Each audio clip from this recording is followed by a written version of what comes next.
Hello, good morning. Probably been a few days since I've done one of these, but I would like to think to anyone watching them, you're probably jumping maybe from one straight to another. Hopefully it's not a hit of the day where you've just come straight to this video. There's better videos out there. Today is going to be about hopefully the concept of relaxation, and the theme overall being about quality of life, and a little bit of a compare and contrast, maybe about whether is it serving us in the modern world, and what would be better, what would I guess it comes towards a total concept of tying it all together. And so maybe, like a lot of these videos, I should just work from the conclusion and work backwards, and I guess talk about the things that we'd really want rather than what we've got. And maybe along the way I'll just stumble through why the present system doesn't give us the things that we seek out or need. Look, one of the things that comes to mind when I think of relaxation is I think of ritual. I think of the tribal development, what we've always had as the sacred passing down of knowledge at the end of the day, and what ritual often serves us. And by that I mean coming of age, or the various things that acknowledge us as human beings. And we've always had in the timeline of history or civilization that we recognise through our history books, if we go to school and we study, we see that we're here because of everything before us serving us. We see that we're here because of what's gone before us worked. And I mean, that's generally a case of if two nations go to war, that the losers don't get to write their history books at the end of the, so maybe what's worked for us isn't the best. Maybe there has been cultures that have been too peaceful and they've been wiped out. Who knows? But we know what we do know, and we believe in it. And so that's got us here until this day, this stage. And when we look at that, there's a lot of ritual, there's a lot of things in culture that we no longer really have. It's in the process of being eradicated. It's disappearing. I'd like to say it's being wiped out. I mean, I don't like to say that. I think it's deeply sad, because I believe it serves a purpose. And in terms of having a social identity or a cultural identity, these are the things that allow us to be more peaceful.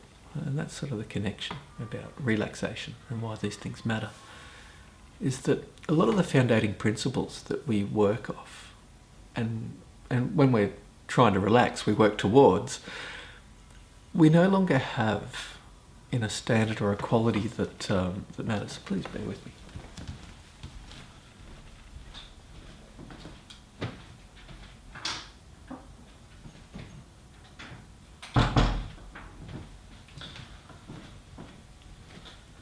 Alright, case in point.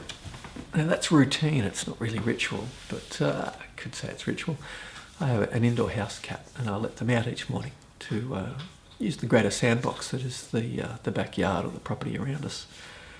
And let's just say that, like all rituals, it serves purposes, and some are seen and some are unseen. So we could say that when we let the cat out, it gives back to the land. It re-neutralises the soils, perhaps. There's a whole circle of life going on, and this is where I say there's things seen and there's things unseen in these things that have propped us up, these rituals or these greater concepts towards relaxation. And it's the ones that we don't see that we're not protecting. And so there's a real fear there that if we were intelligent enough, if we were introspective enough, and we actually looked at ourselves and contemplated our navels and wondered about the direction that society's going in, this would really matter to us.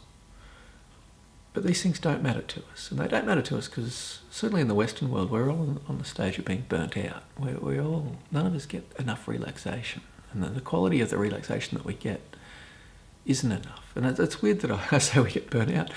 If you look at the people who book holidays, and certainly in the young sectors, quite often who don't have the tribal acknowledgement anymore, the coming of age, the various stages, the handing of the key to the house, There's all sorts of ones that have just whittled away, but I won't give examples because they're sensitive to each culture, and therefore the more of them I give, the more I show that I'm not really covering humanity as a whole, and I can't cover humanity as a whole in any one 30-minute video or less. But it's fair to say that some of the things that we do in the modern world are extreme things. I will give some examples, say bungee jumping or skydiving or all sorts of things. They're adrenaline-loaded type things. And so some people might go abseiling or people I know go caving. And some of these things have different values to me than what they would to other people. And do I see them inherently peaceful? Are they the same as fishing on a weekend where there's... that might not be so much about the fish you catch, but the social time you spend with family or offlining. And look, I think they're all valid. I think they're all great forms of relaxation. I think anything we do conscientiously, where we plan to do it, is serves a purpose that's greater in terms of massaging the body and the mind, the spirit back to being rejuvenated. But we generally look at all forms of relaxation as their purpose being to be able to get back into the slog and the grind of our work time. And I give this example yesterday, having rung a friend of mine who managed to sync up a week off of work in sync with his beloved. They're newly married. Last couple of years, but I mean that's newly married. Heck, I'd like to think the first 8 years, first 10 years, they're newly married. I was always raised with every day's a school day. I'd like to think that I know my partner for a decade and I'm still learning wonderfully new things about them. But the absolute pure bliss or joy of being able to do brunch. Brunch was when I called them, and I didn't call them, but when I called, I did catch them at a cafe, I'd imagine, eating food and socialising. What a great way to offline. Literally taking the fruits of one's wealth, of their hard-earned labour, and being able to pay for the servitude of others to just bring them out plates of food that they don't have to prep. Right, so this is a luxury, maybe in the Western world. I don't know. It's a luxury that some have. I think most of us have it. We have the option for it.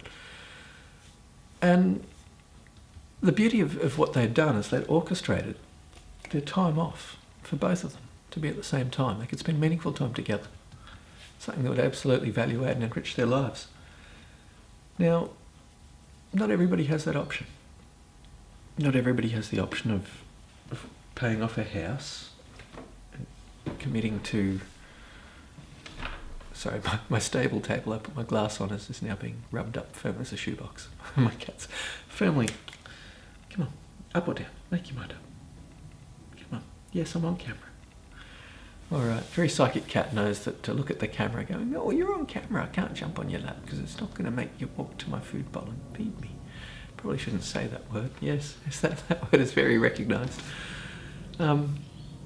Recognised through repetition, and I think all things are done through repetition. I'd like to think we take breaks on repetition, and that the act of taking a repetitious break reassures us, just like the year before, that that's our offline time and we get to relax. But I tangent the absolute quality of life, the pure joy of being able to sync up with family members and take a break. And I must admit, I'm a bit of a cheater. When I went to uni, I studied to be a primary school educator. I didn't have a family at the time, but I knew that of all the jobs that would synchronise with life as I value it, that I knew that I'd be able to spend time with my children, my loved ones, more so down the track. So some of us get to make conscientious decisions. We live at a relative time of peace, and depending on where we are with paying a house off of fiscal burdens, some of us might be more relaxed on our path towards wealth than others. And certainly some of us don't ascribe to the temple of money as the highest apex thing to achieve in this life. And generally those people make decisions to choose a job that brings them satisfaction in their personal self more than maybe the wealth that it might bring in. But this comes down to we're all on different paths and we've all got different upbringings. And the pace of the world that we're currently living in, the quality of life that we bring about in ourselves, in the world around us or in our immediate environment, isn't necessarily directed. Okay, now this can be in part, comes down to we have diminishing social circles where, and I think more so towards the 90s in a lot of the Western countries, where being a member of a congregation at some churches might have eased off, might have abated, might have been socially uncool, and it might just be that the presses were jumping on that for whatever reasons. I think that would be socially unwise reasons, because let's face it, be part of a congregation, whether you have faith or whether your spirituality or your religion ties to a governing body or a book of any sort, and the social values that usually come about, and the constructed, the inherent goodness of any religious body. And if you're fearful of other people's religious bodies, then I think you're mad, because the majority of them just do good, and they certainly do well by their people. And if you're of the opinion, if you're in a fear-based paradigm and you think other people's religious bodies are out there to attack your religious freedoms, I think, okay, maybe that war is going on, but if that's the case, then I think as a world we need to step back to get back to that war, because we've got so much other stuff going on that if that was legitimately a concern of people through other stages of history, then I'd say they were relatively peaceful times. Okay, it's not the Spanish Inquisition anymore, sure. But I mean, at the end of the day, that a lot of other times, certainly through the 20th century and now in the 21st century, that these things are small fries versus everything else going on in the world. And if we could get to a place where we could prop up all the various religious bodies to have their religious freedoms, and I'd like to believe that they'd act relatively peaceful to each other, but I mean, that would be what I'd love to be proven wrong on, if society could be so peaceful, and everybody could be so effective in their religious bodies that, congregationally speaking, that they could get back to fighting like for everybody else's souls and trying to convince other people to live by their dogma. Who knows? But look, I'm just trying to be whimsical there, and probably I've got a whole bunch of people probably on the edge of their seat, grinding their teeth and gripping their chair in ways going, "You're an idiot, don't know Jack." No, I don't. That's the problem, is that I only know the stresses of the modern world, and the stresses of the modern world, religion is so far from them for most people. And I do find this deeply sad, because I think without guidance, I think without upbringing, without the connectedness to our greater families, which is something that in a lot of the Western worlds we prop up our children to leave the nest earlier, or we have so many societal rules that prop them up with this. The conditions at home are unacceptable. You know, you're abused, and look, it's a horrible word because it's loaded. And I'd like to think that abuse through the histories is, you know, maybe it's always been the same, but I'd like to think that it's changing, because most of the business owners I know find that children beyond a certain age are actually unemployable.